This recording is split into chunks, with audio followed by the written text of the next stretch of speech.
of the Israeli-American Council. Stand up, Robert. Yay! The American-Israeli Council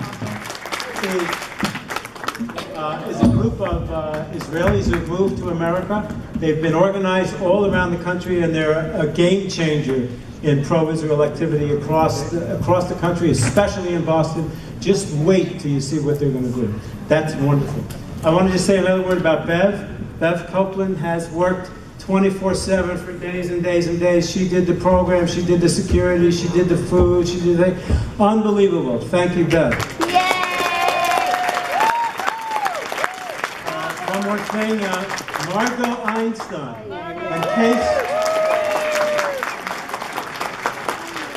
In case you don't know it, Margot is the spiritual Viagra of Zionism in New England. And she continues to perk us up for years and years, and 100 more to go. On Wednesday evening at 7:30 in Stoughton, Rabbi Hausman, stand up and wave around. He's presenting Frank Gaffney, Michelle Bachman, General Jerry Boykin, Tom Trento in National Security Chaos, 7:30 at his synagogue. Look it up online. Okay. In his book, Death of Reason, scholar Lee Harris explains that we in the West seem unaware that we live in a unique era in which the law of the jungle appears to have been repealed, that we live in a rare time where whole populations refrain from using brute force to solve their conflicts. We are unaware, he says, that we are the products of a specific tradition of upbringing, deliberately aimed at creating people who would behave like ourselves. And we are dangerously mistaken when we think this unique circumstance of ours has become the universal human condition. When we act as though the rest of the world is like us, Lee Harris warns, we are rushing toward our doom. Who, what will the Lord send us to help us see this mistake and make a course change? Ayaan Hirsi, our honoree, lives under a constant threat of death from the pre-modern Islamic world because she emancipated herself from its mental cages and its physical shackles. And then she had the courage to tell us in the West about the world she left behind. It is a world where tribe and clan rule, where women are the property of men, and where authority comes by the power of force, not reason. Hated by many Muslims in the world for the crime of trying to free them from their own bonds, she is also hated by progressives in the West because she and her life give the lie to their foolish, narcissistic dream that everyone is just like us, wants just what we want, and acts rationally, and has long ago left brutish cruelty behind. To counter this fantasy with her own life story, to express her own truth to Western elites, she has learned, is tantamount to a thought crime.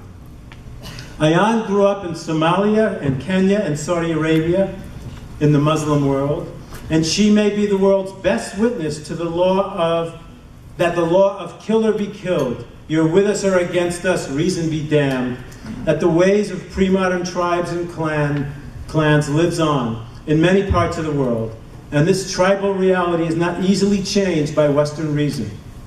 Born to a Muslim family in Somalia where she tried to live the life of a good Muslim girl, Ayaan came to know that there was something terribly wrong. You must read her book about her awakening, and in her classic book, Infidel. You must. It will haunt you for the rest of your lives. It may be the most important book of our time. Before her rebellion, which was prompted by the cruelty she experienced and she witnessed, she wore the hijab, she prayed daily, and she studied with Islamic teachers, one of whom told her, Ayaan writes in her book, the Jews had horns and devils literally flew out of their heads to mislead Muslims and spread evil. Everything that went wrong was the fault of the Jews. If only the Jews were destroyed, there would be peace for Muslims, unquote. Nice. It was in 1992 when her beloved father arranged a marriage for her to an unknown and distant relative that Ayaan bolted, fled to Holland, where she learned to love the freedoms of the West, and it's a long, thrilling story where she was elected to the Dutch Parliament. She met there in Holland Theo van Gogh, a descendant of Vincent van Gogh's brother, and together they made a film, Submission Part 1, which depicted Muslim women crying out to Allah, protesting their cruel Islamic lives. For this, Theo was murdered by a jihadist who stabbed him to death in broad daylight and left pinned with a knife in his chest, a death threat to Ayaan and a warning to the world's Jews. At some point, the Dutch decided they could no longer protect Ayaan, and she fled to the United States and now lives here under guard, as you can see. In May 2006, while she was still under the protection of the Dutch security, I arranged with some Dutch students at Harvard to bring Ayaan there for a panel. I will never forget seeing her surrounded by huge, blonde, armed and serious men here in the Cradle of Liberty, in Harvard Square, with armed guards in Harvard Square, only because she wanted to tell us that the pre-modern world still lives and stalks us all.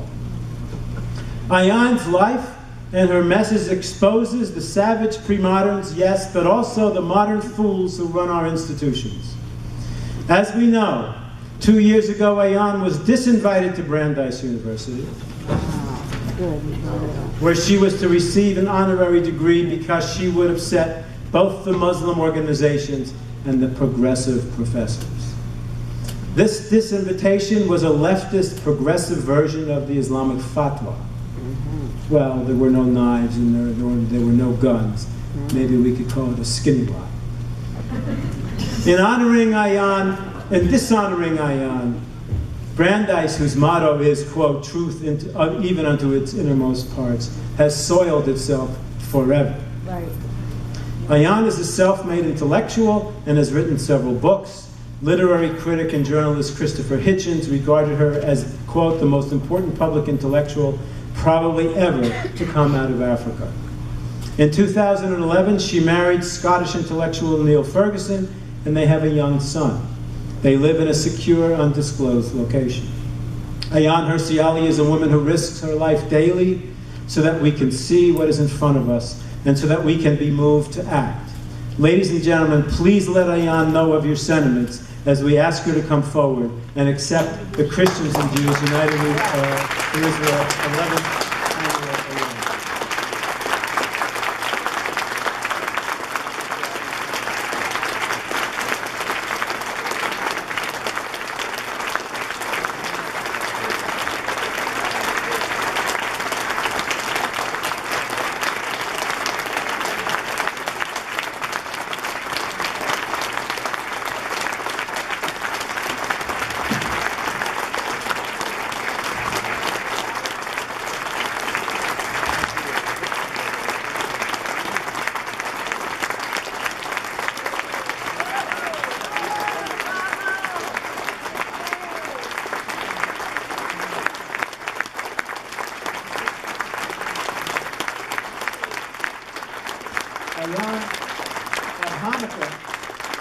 At Hanukkah, we Jews sing a song, Dayenu, about being grateful to God for all the gifts that He gave us. Passover.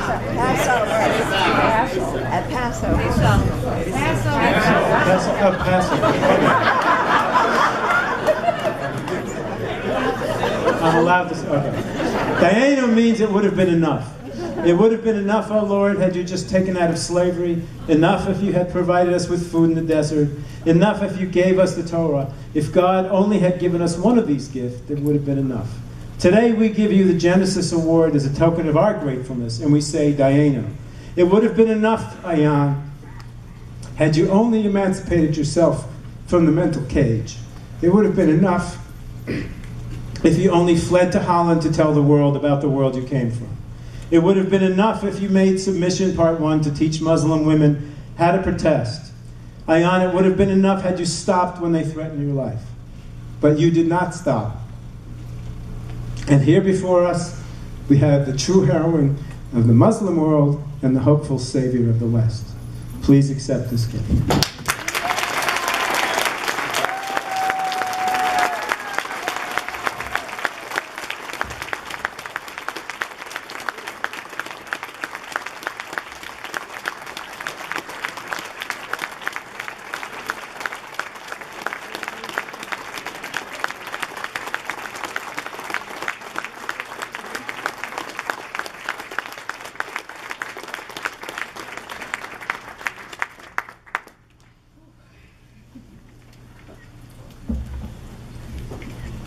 The last time I was in a gathering where Charles was and Ray was, I don't know if you can hear me. I didn't get, is that better? Yes. Okay, so the last time I was here, it was at the waterfront. It was to the day, so October 30th, 2014, when the IDF, it was an event, and I wonder how many of you were there. But yeah, great. When the IDF were recognized in Boston, and I remember coming with my husband, and we were confronted with huge banners comparing Israel to Hitler, to Germany's Hitler, comparing the IDF to the SS Army. And I still, that sense of disgust is still with me. I am happy to be here under completely different circumstances. There wasn't a single protest outside today. And in a gloomy world, maybe these are the small things that we need to celebrate. I want to thank Charles Jacobs and Ray. Charles, we have a long relationship from the time you brought me to Harvard until now. We run into one another in all kinds of events where Americans, Europeans are trying to wake their fellow Americans up and their fellow Europeans up into understanding the nature of this particular threat, the nature of today. And I'm ashamed to say that it emanates from the religion of my father and mother. Pray, you and Jean and Rachel, we have become very good friends over time. My son Thomas, who's only 4, thinks of Jean, Ray's wife, as his best friend. And I'm really grateful for that sense of community that we've had together. I also want to thank the Christians and Jews for Israel for giving me this award. I am truly humbled and I'm honored. But the first thing that I ask myself is, do I really deserve it? And I know that a lot of people think, oh, come on, stop that false modesty. But in my case, it is not false modesty. There was a time when I used to hate Jews. I just want you to contemplate that. Without ever having met a Jew, without ever having been to Israel, I used to hate with a great deal of passion Jews. And I expressed that hatred in thought, I expressed it in prayer. I thought, I was convinced as a teenager, maybe even younger than as a teenager, and in my young adult years, that Jews were responsible for everything that went wrong in my life. Everything that went wrong in my family's life, in my community's life, in my country's life, in my continent's life. I held Jews responsible for everything that went wrong in the world.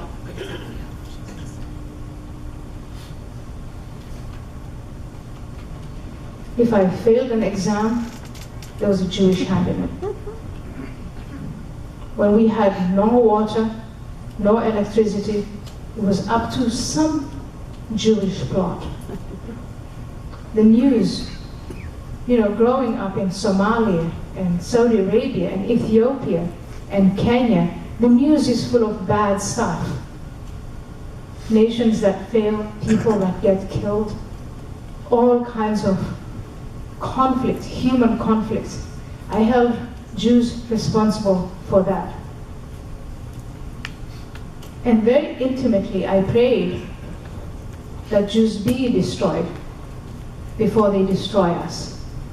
Now you're going to ask yourself, how does a child, a 10-year-old child, a 13-year-old child, a 15-year-old child, how do they get to this? How did I get to this place where I held Jews responsible for everything bad, everything that went wrong?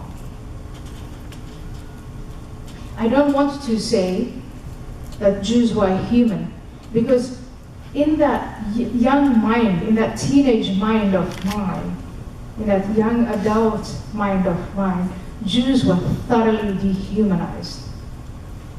I was 23 years old when I saw the first Jew in my life. I was in Antwerp. I was living in an asylum seeker center in the Netherlands, and we went on a trip to Antwerp, Belgium. And the guy who was taking us around said, "This is the Jewish neighborhood." And I remember shrieking, "Jewish neighborhood? Where? Where is the Jew?" And he pointed to a family that to you will seem familiar. The family with the locks around their ears. And I remember looking at that family, looking at the man, looking at the young boys, and thinking, but they're human. I mean, they are people. What did I expect to see? Maybe something from Star Wars.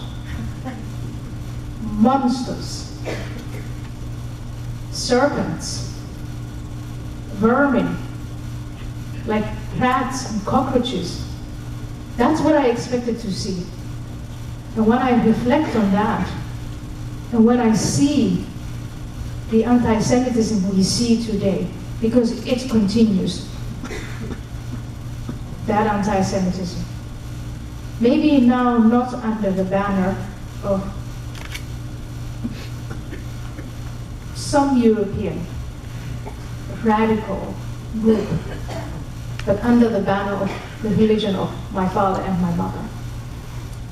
That's what's taught to us. And the question is, how did I get to believe these things? Because it was inculcated into me through my faith at home, in the mosque, in my neighborhood. That's how I was made to feel that everything that went wrong in our lives, the Jews were responsible. It had a function for us, but I'm telling you this only as a grown-up and only in reflection, only in hindsight. We didn't have to deal with our problems. We didn't have to bother with finding solutions for them. As long as we could blame the Jews, we could stay united, whatever united meant. This is a community of Christians and Jews united for Israel. So some of you might ask, but what about the Christians? When I was a child, when I was a teenager, when I was a young adult, what did I think of the Christians? I wasn't taught to hate the Christians. I was taught that Christians and Jews take each other as friends, but I wasn't taught to hate Christians. I was taught that Christians were lost. Poor them. They got confused about what happened to Jesus Christ. He didn't die at the cross. He was, this is the Islamic version of things. He was taken off the cross. And those who were trying to crucify him were blinded by the power of God. And Jesus, at the end of days, is going to come back. That's what I was taught. So my duty as a young child, practicing my faith, was to tell these poor Christians about their confusion and to lead them back to the straight path. That's what I was taught about Christians. And that today is what is taught to millions and millions of children across the world about Christians.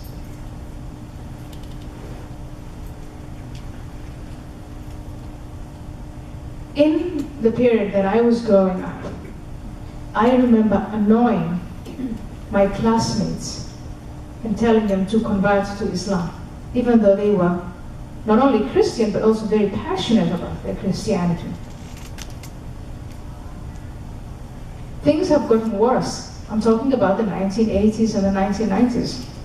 Things have gotten worse for Christians in Muslim-majority countries. Now, Muslim children and Muslim youth are not only sent to convert Christians to Islam, they are sent to disrupt Christian life, disrupt communities that gather at churches, at weddings. They're subjected to blasphemy laws.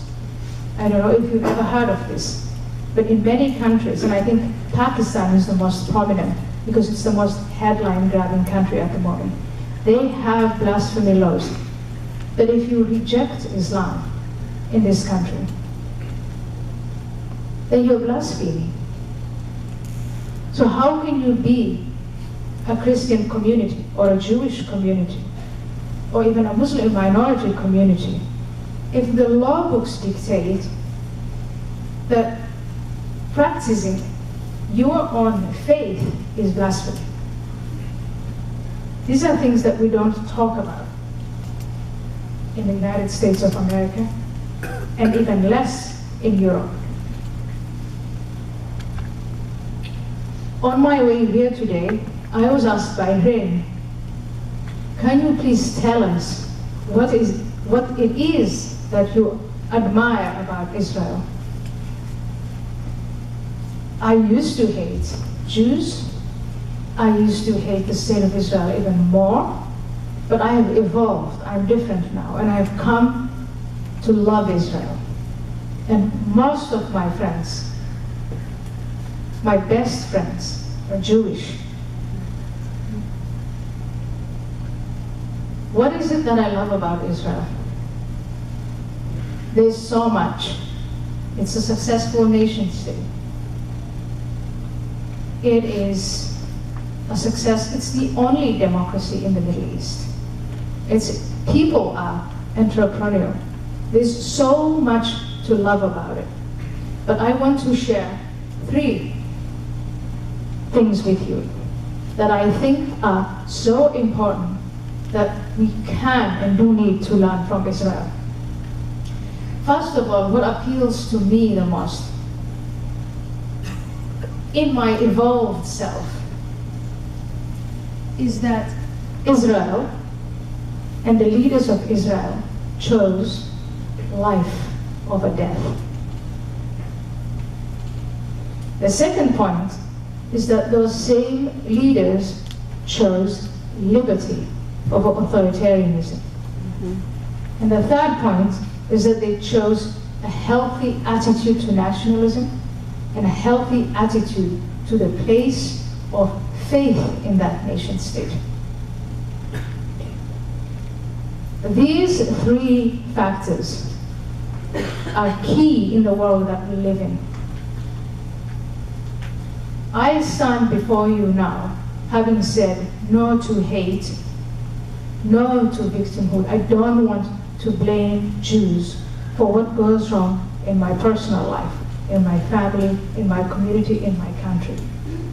I want to figure out what on earth it is that is wrong so that I can fix it. And to be interested in fixing your life is to be interested in life. And so I relate, and it speaks to me that a people, the Jewish people who were subjected to the Holocaust, came out of that trauma and decided to build a place to find a home for the Jewish people. Those Jewish leaders in 1948, they could have told all Jewish little boys and all Jewish little girls, you and your ancestors have been wronged. You've been subjected to the worst kind of prejudice. Dedicate your lives to forever annihilating the Germans or the Europeans or the Arabs. They had that choice. They didn't go there. Instead, they decided to find a home and to teach their children to believe in life, life now, life on earth, a problem-solving approach to life, and to do that as a community. And that shared experience of pain, that was transformed to create a vibrant nation of life. I love Israel because it is showing humanity how that can be done. You can choose for revenge, you can choose for destruction. As human beings, it's in us, it's in each one of us. But you can also choose to move forward. And in doing so, you don't have to forget the history of how that all came about. But the function of that history is different. Liberty over authoritarianism. It was so much easier. This is late 1940s, the 1950s, the 1960s. So many countries and so many people who were subjected to colonialism were emerging out of that. So many nation states were being formed. It was so easy. It must have been so tempting for those people who founded Israel to go down the path of authoritarianism. Israel could have been a Singapore. Israel could have been a Senegal. Israel could have been a North Korea. Israel could have been a Kuwait or a Lebanon or a Jordan or a Syria. But those leaders decided that they wanted to take a chance on democracy, on allowing the people of that nation state to take a part in their own destiny. And in that sense, Israel is obviously not perfect. I've never argued that a nation state is perfect. But it is an example to the rest of the world, and to the rest of the leaders trying now to figure out how to improve on nation states and how to found new ones, that liberty, democracy, the rule of law, and the institutions that safeguard the freedoms and the equalities and the dignity of human beings are far superior to the tempting but weak, ultimately weak and hollow approach of authoritarianism. And Israel is built on a nationalism, as all nations have to figure out what is it when you bring all these people from, remember in 1948 people were coming from everywhere, from Europe, from Africa, from North Africa, obviously a part of Africa. But people were coming into Israel from absolutely everywhere. What is it that you give them that tells you that these people are connected? It's their identity, and it's their faith. And what Israel has done is it went away from that toxic nationalism that brought Germany down. Toxic nationalism that infected many of these European countries. France, I lived in the Netherlands, it was there. Traces of that are still in Europe. So moved away from toxic nationalism and embraced a healthy nationalism and a healthy approach to faith. And giving the people of faith a place in that nation state. And when I say healthy, to me what is unhealthy is fanaticism. And what really is amazing about Israel is that the fanatics of Israel have a home and a place in Israel. But they're not the leaders. They don't shape the future of Israel. Tell me of a nation state that has found that balance, that healthy nationalism and that healthy attitude toward faith. Look at the neighbors of Israel. Saudi Arabia, it's the fanatics. Iran, it's the fanatics who are in control. And all around Syria, Jordan, Egypt, every time that nationalism, Arab nationalism or Egyptian nationalism, Nasserism, whatever you want to call it, when that pops up its head, it is unhealthy, it's exclusionary, it's authoritarian, the strong man. So there's so much to admire and love about Israel. There's so much to love and admire about Israel and so much to learn from. If you not only look at Israel, what Israel got right, but if you also look around Israel's neighbors and what they got wrong. Look at the leadership of the Palestinians and how they embraced death over life and vengeance and resentfulness over moving forward and over optimism. Little boys and little girls as young as 2 and 3 and 4 are taught that their role models, the heroes, are martyrs. That the best thing that they can achieve in life is to kill a Jew. What kind of leadership is that? And what kind of choice is that? Don't you pity the children of Palestine? I do. I don't condemn them because I was that child who was taught to hate, who was taught about martyrdom. That is what the Palestinian leaders have chosen for. There are exceptions, individuals, organizations, and maybe now even some national leaders. There are exceptions, and we ought to invest in those exceptions. We ought to believe in those exceptions. But in general, on the individual level, on the group level, and on the nation-state level, Israel's neighbors have made that choice of death over life, of authoritarianism over liberty, of a very toxic nationalism, and of fanaticism. The entire opposition to these authoritarians is to read the Holy Quran and find in there scriptures of hate.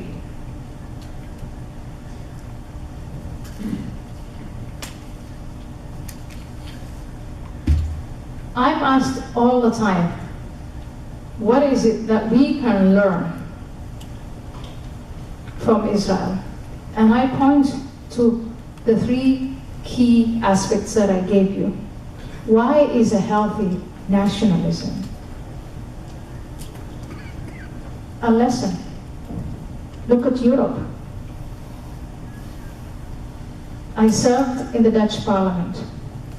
My job was to figure out with my fellow parliamentarians how to integrate people who are coming from Africa, Asia, the Middle East into Dutch society. To me, as a relative newcomer, what I thought was great about Dutch nationality, Dutch nationalism, the nation of Holland, it was obvious to me. Freedom, equality, prosperity, but it wasn't obvious to them. When I came to America, and I was at the American Enterprise Institute, and we were discussing this large demographic, growing demographic of people coming from countries and nations and populations that are unfree, I asked a German journalist, in order to integrate newcomers into Germany, what is it about national identity, your German national identity, that we value? He said, there's no German identity. We eat sausages and we drink beer. For that journalist with a very renowned paper, his national identity in the 21st century was about eating sausages and drinking beer. That was what he reduced German national identity to. Now, are you surprised, ladies and gentlemen, if forces that have a completely different attitude to that just come and take over the place? I know you are not surprised. I know that the people in this room are not surprised. But I also don't want you to be complacent and to think that this is only things that happen far away, as in Europe. Here in the United States, on our own campuses, there are movements that are trying to review, is the word, but pretty much to erase the history of America. People like Thomas Jefferson are no longer heroes. They are no longer the founding fathers. In the new narrative, on some of these campuses, they are slaveholders, akin to Hitler. There is nothing for the average American student going to an American campus to be proud of as an American. And I find that incredibly sad, tragic, dangerous, not just for America, but for the whole world. If you don't develop, as Israel has done, this healthy approach to national identity, then our nation states are committing, the nation states of the liberal West are committing suicide. And I know from my experience as a young child that if that happens, if Western civilization is erased, then women, girls, homosexuals, religious minorities, Jews will be subject to a doctrine and doctrines, ideologies that completely deny us our rights and that take us to a place of barbarism. I want to leave you with a note of hope. I have to run to the airport and I don't know how long I have spoken, but I want to leave you with a note of hope. There are individuals, I'm not the only one, who are born into Muslim households, who are standing up to the narrative of jihad, the narrative of Sharia. There is an emerging group of Muslims who say openly that they are friends and admirers of Israel. I know that the figure, the current Pope, is a disappointment, that he cares more about global warming than his core mission. But there are Muslims emerging who are saying and who are bringing into the open what happens to Christians in Muslim countries. There are more and more Muslims and ex-Muslims who not only embrace but also want to promote the ideas of the Enlightenment. That is the hope that I want to leave you with. And with our current president, President Obama, who made this incredible deal with Iran, that most of us think, ouch. There was, and it was ouch, and it is ouch. But here's an unintended consequence. He has now driven the Arabs into the arms of Israel. Because if these Arab nations want to survive, they are going to rely on Israeli power to protect them from Iran. Wow. There are slivers of hope out there. It is not a solution. But I think what makes the people of Israel unique and the Jewish people unique is even in moments when everything looks so dark and so gloomy, when it looks like it's the end of the world, you always look for signs of hope. And when you ask me, what are these signs of hope? I'm seeing individuals, I'm seeing groups, and I'm seeing leaders of nation states who are doing things that could make a difference. And I want to thank once again CJUI for recognizing these slivers of hope and for urging you and the broader audiences to invest in these slivers of hope. Thank you so much.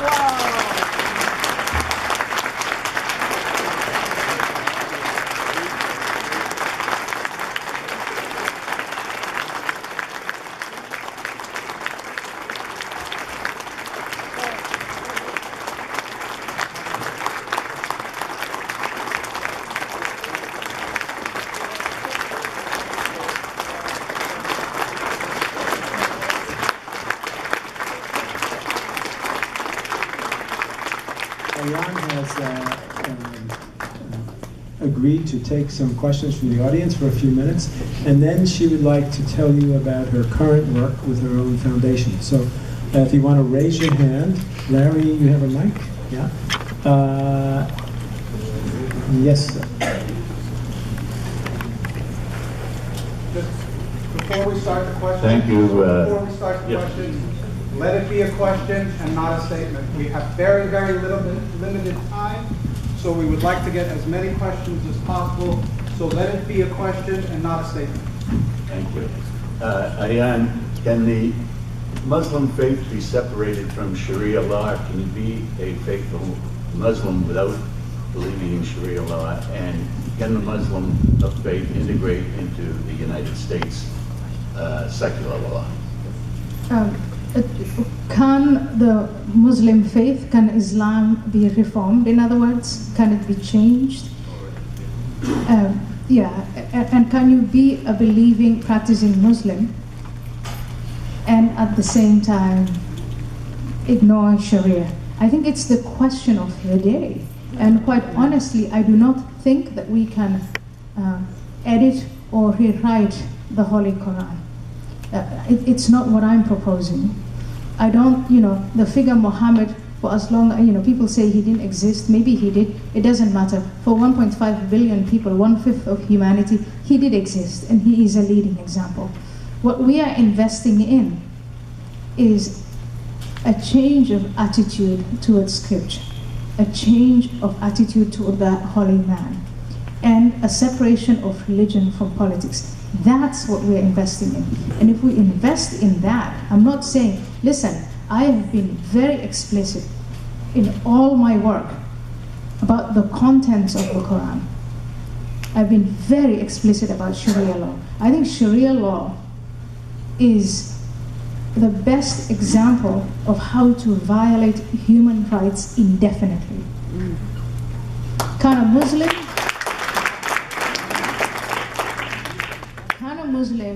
believe and practice in human rights and believe and practice in Sharia law? No. What a Muslim can do, though, is change his attitude towards Sharia law and see it as a historic body of law, not something that applies to us today. And that's what we are all fighting for. I need to apologize. In the audience is Alex Koifman. Stand up. He's the head of the Russian Jewish Foundation, and if you ever wanted more ferocious Zionists in Boston, you couldn't find them. Alex, go ahead and ask your question. Why do you think the Muslim world is so much more radicalized today than 50 years ago? Should I repeat the question? Yes. Why do you think the Muslim world is so much more radicalized today than 50 years ago, or even 30 years ago, or 100 years ago? What is happening? And it's only going more radicalized.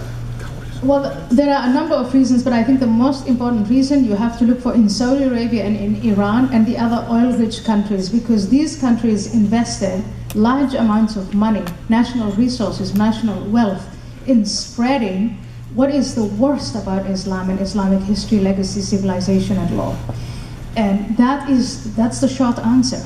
The Organization of Islamic Conference, they meet every year, the ministers of foreign affairs, and they talk about da'wah, or the Islamization, not only of Muslim countries, but of the world. In the 1950s, they didn't exist. This organization was founded in 1969. And it seems to me as if they're seeing not only the outcome of their mission in terms of Islamization, but also once Islam as a political doctrine is applied, what it leads to. So yes, you're right, in the 1950s, in the 1940s, and back then, it seemed as if more and more leaders from the Muslim world were accepting modernity and liberty and individual rights and women's rights and religious tolerance.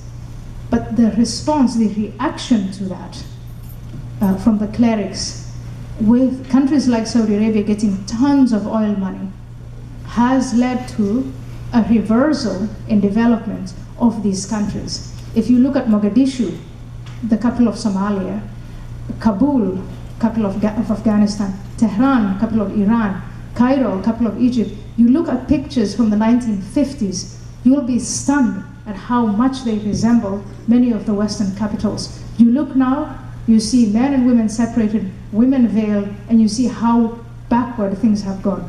Again, some of these countries, starting with Saudi Arabia, this new young prince with this little plan of his, he's saying now that he wants Saudi Arabia to be a hub to develop the economy and the education and all of that. They're jealous of Israel. They want to be like Israel. But the first and foremost thing he has to do is he has to close the financial tap that is now at the behest of the clergymen.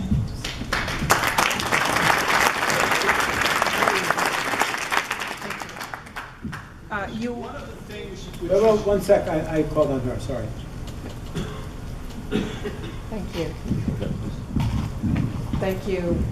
You're an inspiration to us all. But this goes along with what you've just talked about. But could you talk about, and you've alluded to it, the relationship between globalism and the rise of jihad? Yeah, globalism and the rise of jihad. I wish I had more time. So when we discuss globalism on campus, I work in academia. What I find surprising is that we always focus and limit ourselves only to economic globalization. Oh, I can sell you these goods, or I can buy your goods, or I can take your manufacturing, or I can, all of these. So globalization then becomes, if you only limit it to economic, the economic sphere, it becomes only just material.